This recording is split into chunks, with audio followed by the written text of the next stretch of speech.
let's plant some microgreens. Today, we're going to start off with some Rainbow Chard from True Leaf Market. Here's some Detroit dark red beets. Before I spread the seed, I'm going to soak these 2 trays down real well. I've already put my soil in here. This is a Pro Mix variety. Works pretty good.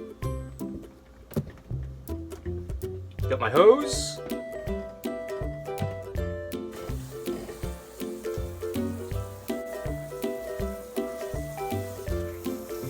Now, I always water my soil in really heavy when I plant. Part of the reason for that is I don't soak my seed, and so I want to make sure that the soil is really wet, so it really makes the seeds germinate really well. And I usually don't have to water for a day or 2 after I unstack them.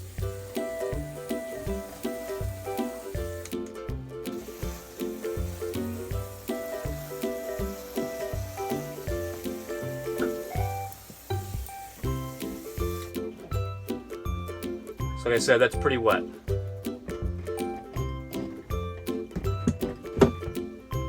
I am so ready to go back outside. I really enjoyed having this indoor grow room, but it's so cramped, you know, I don't have any room to really work. Alright, so we'll start with the Rainbow Chard. You'll see I'm just going to evenly cover the tray. These aren't weighed or anything. Just put a nice, good, heavy coat of seed.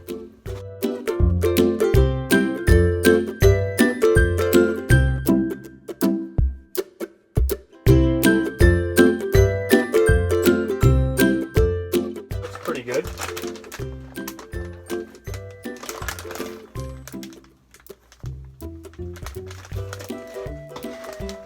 Now we'll do the Detroit dark red beets. I've been using these because they're a little bit less expensive than the bull's blood, but the bull's blood is a little bit of a better microgreen, a little bit more brilliant leaves, but these work pretty well. These are slightly smaller than the Chard seeds, but same idea, just spread them around.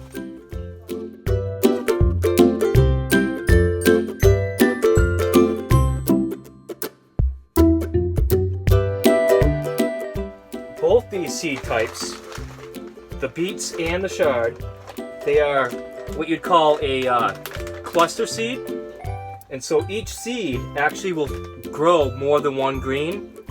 Sometimes you'll get, you know, just one from a single seed, but usually you're going to get at least 2 microgreens per seed, and that's also a downfall, because what will happen is if you can't get the seed hull to shed from the plant, you'll have 2 plants that come up and they're kind of stuck at the seed hull, and that can be a real pain when you're harvesting.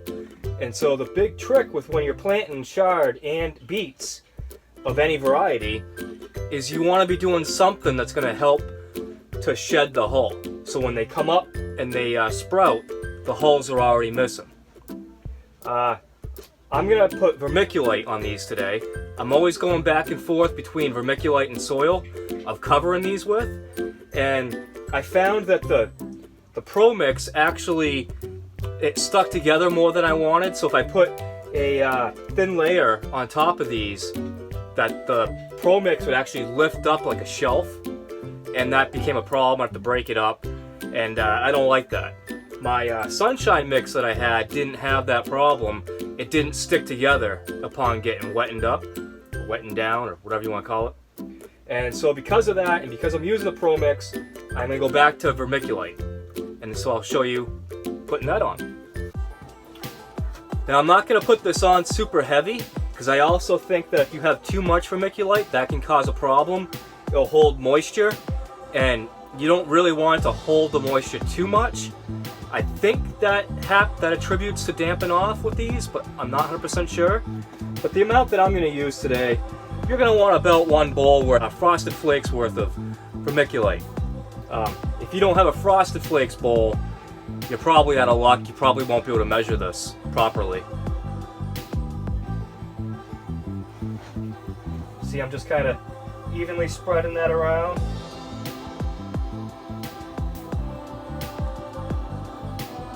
Part of the idea with the vermiculite is that it will stay, like I said, it's going to stay wet, and it will stick to the seed hull. And because it does that, it will keep the seed hull damp. And so that will keep it soft, making it easier for the sprout to shed off the seed hull. So I'll just kind of spread that out a little bit. Don't have to really spread it much. I put it on pretty evenly.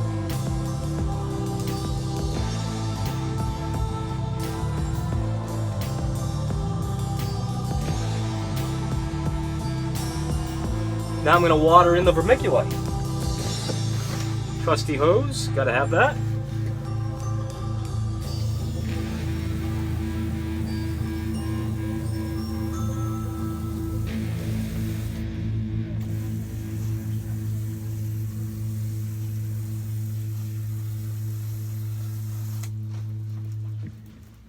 All right. Now I'm going to stack these up, and I'm going to put the chard below the beets, because I found the chard actually grows, or it germinates a little bit slower than the beets do. And sometimes it's nice if you can remove trays that are stacked up, and you can take, stack them where the longest germinated tray is going to be at the bottom. I'm just going to set these here for now.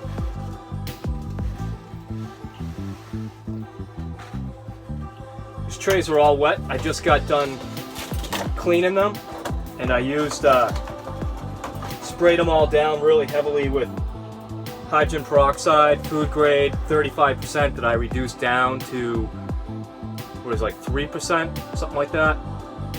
Another thing I don't really measure, I dump in amount of hydrogen peroxide I think is about the right amount. Fill the rest of the bottle up with water. You're good to go. So I sprayed them all down with that, hosed them all down the sink, and they're ready to go. Now those last two trays I just did with the beets and the chard, I used two trays, one with holes stacked inside, one without holes, and I did that because I want to water those from below, because they're a pretty sensitive green, and you can't really spray a hose on them very well because you'll just flatten them out, and they're not likely to stand back up. You'll probably just damage them all. But what I'm planting right now is peas and sunflower, and those you can water both of those from up above, and I actually prefer to do that, and especially with the sunflower. The reason why is that I'm actually, every time I'm watering the sunflower, I'm washing it. So as the seed holes are stuck to those microgreens, every day that I'm watering them, I'm washing off the seed holes, I'm getting them damp, and washing any soil off that got brought up. Now with these, what I'm going to do is I am going to plant the seed right on top of the dry soil, dry seed on dry soil, and then I'll water it in really heavy.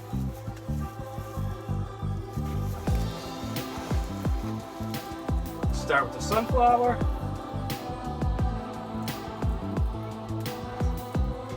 Super technical measurement once again of just spreading them out to what I think looks good.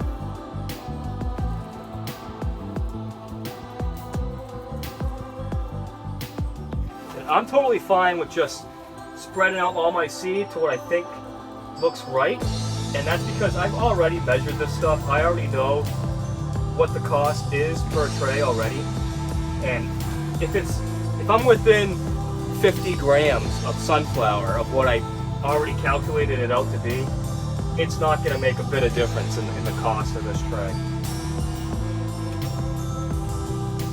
It's very insignificant in the cost. Right, so it's a nice even coat. I'm not sure how well you can see that on the camera. Hopefully you can see it pretty good.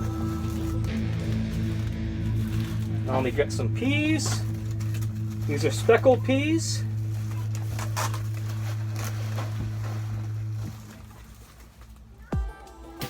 These are the peas I've been recommending now.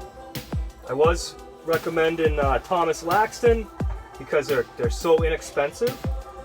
But I don't think you're really saving anything with those because the speckled pea, the peas are smaller, the actual seed. And so I think you're getting more sprouts per bag. And they don't mold. They never have a problem with the speckled pea. I haven't tried soaking them yet because I stopped soaking peas because I was having trouble with that. And found out it wasn't necessary at all. But the speckled pea, maybe you could go back to soaking them and actually gain a little bit quicker germination. I haven't really found that I need it to be any quicker though.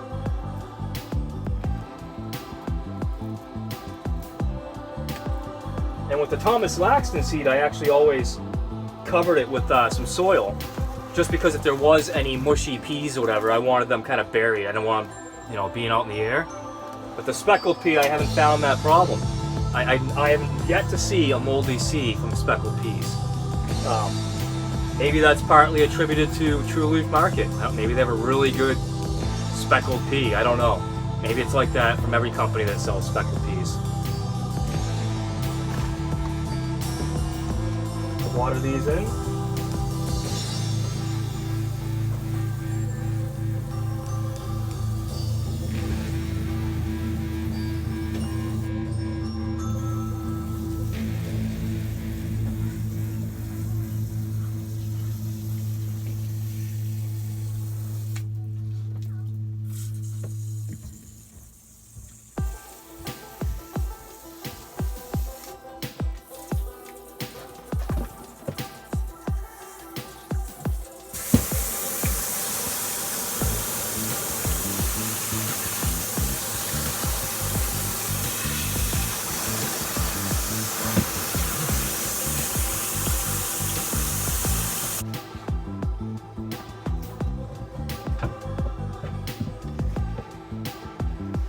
Just had a little bit of a problem with my hose here. I've got this swivel on it, and it was getting disconnected, and it was kind of exploded a little bit.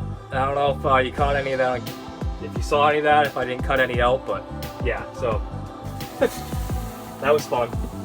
Luckily, I have a shut-off right on it, right by me. Alright, so the stacking order of these does not matter as much, but I do know from experience that I want more weight on the sunflower than the peas. The peas will be fine either way, but the sunflower, I kind of want the weight on them. It really helps with the germinate and sticking right into the soil. So we go ahead and stack these right on top of the beets and the chard.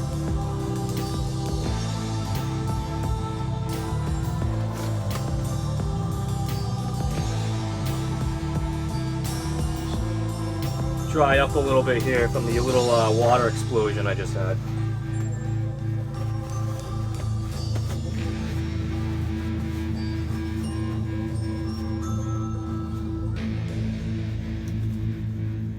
Always interesting stuff going on when you're trying to grow microgreens or do anything. Usually it's only because the camera's on. If the camera wasn't on, nothing would ever go wrong. Hopefully you're still with me. Hopefully you haven't gotten bored yet. Let's grow something that I can top off the stack with. I usually like to top it off with something that doesn't need any weight at all, or it needs maybe only an empty tray on top of it. So I've decided to go with some arugula to top it off. Arugula is one of those where you could stack it and it'd be just fine, or you don't have to stack it and it'll be just fine as well. So it works good as, a topping tray. So I've only got a little packet here. It goes a long ways. You want to plant arugula pretty sparse. You don't want it to be too dense because you'll get, not necessarily dampen off problems, but you'll get undergrowth that wants to rot because it can't get up above the ones that sprouted before it. So I try to make it somewhat even. Rather than going for maximum production per tray, sometimes you'll actually do better by just going a little bit lighter and maybe having more trays, because you're just going to fight yourself. If you've got damp greens underneath that are making it really hard to harvest. I'd rather harvest 2 trays that were clean and didn't have any bad microgreens in them at all, and have that equal 1 tray of where I harvested them really, or where I planted them really dense but had all kinds of issues. So it's a trade-off. I'm going to use just 1 tablespoon of seed for this whole tray.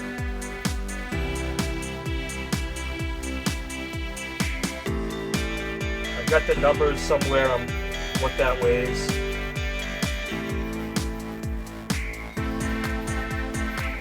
Try not to have any that are really, piled up. You want it to be a really nice even coat.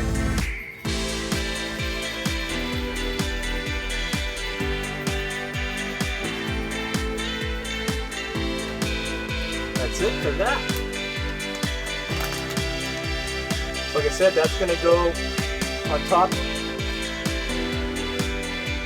I'll cap off my tray, my stack, and I have a rack over around the corner here that I stack everything on for when they're germinating, and so it won't be sitting under this light, but it wouldn't matter. And I'm going to take an empty tray,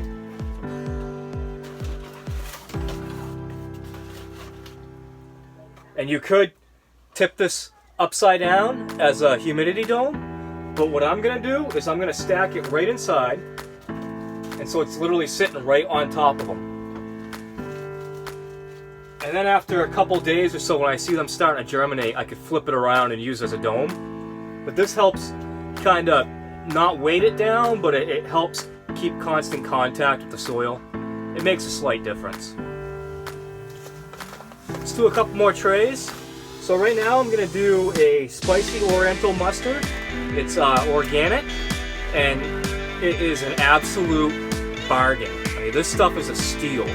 From True Leaf Market, you can go there and get this for $8 a pound. That's what it was last time I bought. That's what it was last time I checked. If you're interested in checking it out, you can use my affiliate link in the description and go there and buy it, or you can just go directly there. It makes no difference to you if you use my link or not. It makes a difference to me, but not to you. Yeah, it's a steal. And for whatever reason, the organic is less expensive than the conventional. I don't know why. I almost feel like I should write to them and say, hey, I think you have a mistake on your seed, but it's been that way for so long that I've referred this to several people. Somebody actually referred it to me. I didn't find that on my own. And yeah, I've been using it. I love it. It's a really good mustard seed. It grows great, really inexpensive. And I'm going to do 1 tablespoon to a tray. Similar thing as the arugula. Don't get greedy with your tray production. Try to get a nice healthy microgreen rather than a really dense crop.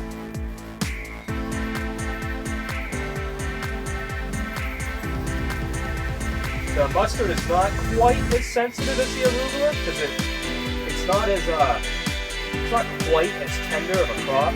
Arugula is a very, very tender microgreen. And mustard is pretty tender too, but it's not as tender as arugula. That's it for the mustard.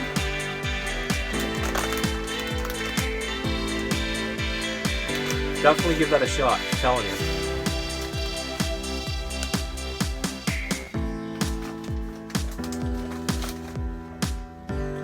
Now let's do my special mix of radish. Something I started doing a little while back. The Rambo Radish is pretty inexpensive, but it's a lot more expensive than other radishes, but it's a really beautiful radish because it grows purple all the way through, the leaves and everything. And so what I've been doing, started doing this, is I do 3 tablespoons per tray. And so what I'll do is I'll do 1 tablespoon of the Rambo Radish.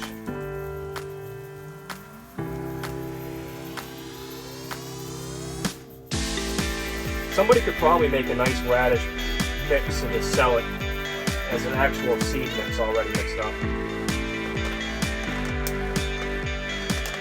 So that's the Rambo.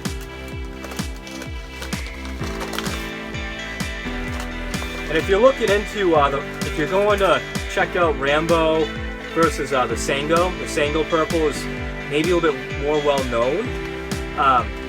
Just know that they grow almost exactly the same. I've grown them both, and you can hardly tell a difference, except for that the Sango is way more expensive than the Rambo. So I don't know. So this is some Red Arrow, which is a really inexpensive radish. This is like probably $8 to $10 a pound. We'll do 1 tablespoon of that. Basically what I'll try to use is a red stem radish to go with the Rambo that's in here. And Red Arrow, very inexpensive, a nice red stem, very similar to China Rose. I've actually found that the Red Arrow grows a little better than China Rose though, that's why I use it. Even though it is, I think, maybe even a little bit less expensive. Here's some Trenton Purple. I actually was using Daikin, but I ran out, so I actually like that because that's a radish I don't grow very often because it's really not that brilliant. It's kind of a white stem. And but when you put it in a mix with the purple and the red, and then you get the Daikin, I'm saying that right, it's nice. So I'll be ordering more of that. The Trenton Purple is a great radish, but up against the Sango or the Rambo radish, you don't really need more purple in the mix, but I do it anyways.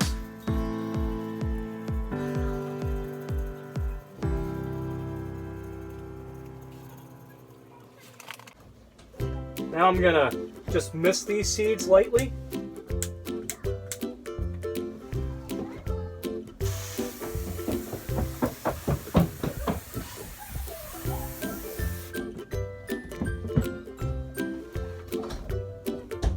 I'll put the mustard on top of the radish. We'll just set it aside for now. And let's see, what should we grow next?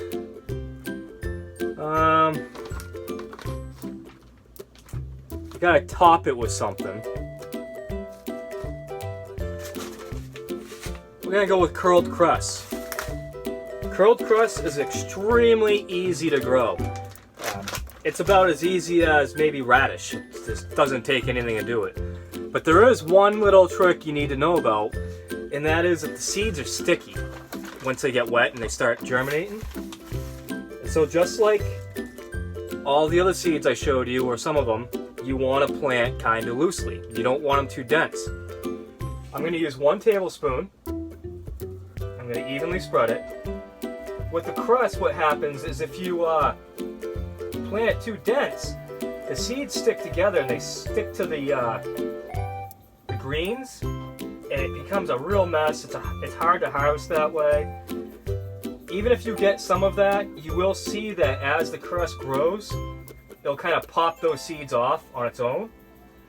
But if you can avoid doing that to begin with, it's a lot better. You can see I just put a nice light coat. Doesn't need to be stacked, and cress also grows extremely quickly.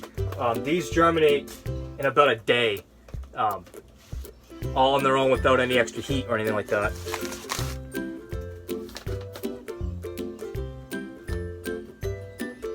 Stack these on top of here.